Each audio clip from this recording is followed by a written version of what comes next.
महाराष्ट्र के चुनाव की जब चर्चा हो रही है, विधानसभा के चुनाव की, तो लोग अलग अलग आंकड़ों का जिक्र कर रहे हैं। कोई कहते हैं 1 करोड़ वोटर का नाम जुड़ गया लोकसभा और विधानसभा के बीच में, कोई 60 लाख, कोई 70 लाख। तो ये अलग अलग जब आंकड़े आ रहे थे तो मुझे लगा इन आंकड़ों की एक तरह से तहकीकात करनी चाहिए, समझना चाहिए कि आखिर कितने वोटर ऐड हुए हैं। तो हमने अपने डेटा टीम को कहा, इलेक्शन कमीशन की वेबसाइट पर देखो क्या इसके कोई आंकड़े हैं। तो ये आंकड़े उपलब्ध थे। असेंबली सेगमेंट वाइज 2024 के लोकसभा में एक एक कंस्टिट्यूंसी में कितने वोटर हैं, और एक दूसरी जगह पे ये भी डेटा उपलब्ध था कि जब 2024 में विधानसभा के चुनाव हुए महाराष्ट्र में, तो हर कंस्टिट्यूंसी में कितने वोटर हैं। तो हमने कहा उन दोनों का कंपैरिजन कर दो कि कितने बढ़े और कितने घटे। तो उन्होंने कंपैरिजन करने के लिए दो अलग अलग डेटा फाइल से डेटा निकाला। एक्सेल फाइल्स उपलब्ध है, पीडीएफ भी उपलब्ध है और एक्सेल फाइल भी उपलब्ध है। दोनों को निकाल के मैच कराने की कोशिश की, क्योंकि दोनों को कंपैरिजन करना था, जोड़ घटाव करना था। इसी मैचिंग में क्या हुआ कि एक रो ऊपर नीचे हो गया।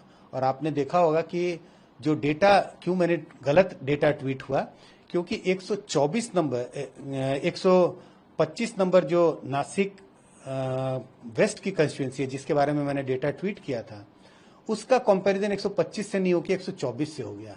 इसी बात का मैं जिक्र कर रहा हूं, एक रो ऊपर नीचे हो गया। 50 असेंबली कंस्टिट्यूंसी नंबर 50 हिंगना, इसका कंपैरिजन 49 से हो गया।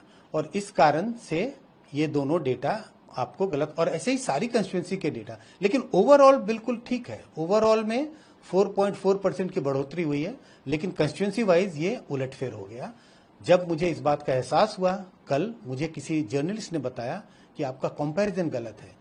और जब हमने इसको ध्यान से देखा तो देखा हाँ ये कंपैरिजन गलत है, एक कंस्टिट्यूंसी ऊपर नीचे हो गई है। तो मैंने ट्वीट को डिलीट किया और आज उसके लिए माफी मांगी और बताया कि ये गलत इन्फॉर्मेशन मेरे से पोस्ट हुआ। 125 विधानसभा नहीं, 288 विधानसभा, 288 विधान, हाँ वो बिल्कुल चेक किया हुआ है, उसमें कोई वो नहीं है। इन दोनों कंस्टिट्यूंसी में, जैसे अगर नासिक वेस्ट की बात करें तो जो हमने आंकड़े दिए थे वो आंकड़ा तो गलत है ही है, तभी मैंने इसको डिलीट किया।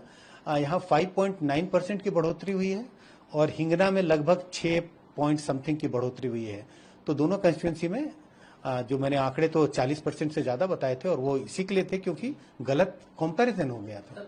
मेरे रिसर्च करने की जरूरत नहीं है, ये इलेक्शन कमीशन की वेबसाइट पे आंकड़े हैं। कोई भी व्यक्ति इस आंकड़ों को लेकर के जोड़ घटाव कर सकता है। 40 लाख से थोड़े से ज्यादा है, एग्जैक्ट फिगर मुझे याद नहीं, 40,300,3,800 समथिंग है। 40 लाख से थोड़े ज्यादा हैं, इलेक्शन कमीशन के वेबसाइट पे हैं। दोनों आंकड़े दो जगहों पर हैं, उसको कंपैरिजन करके जो मैंने करने की कोशिश की।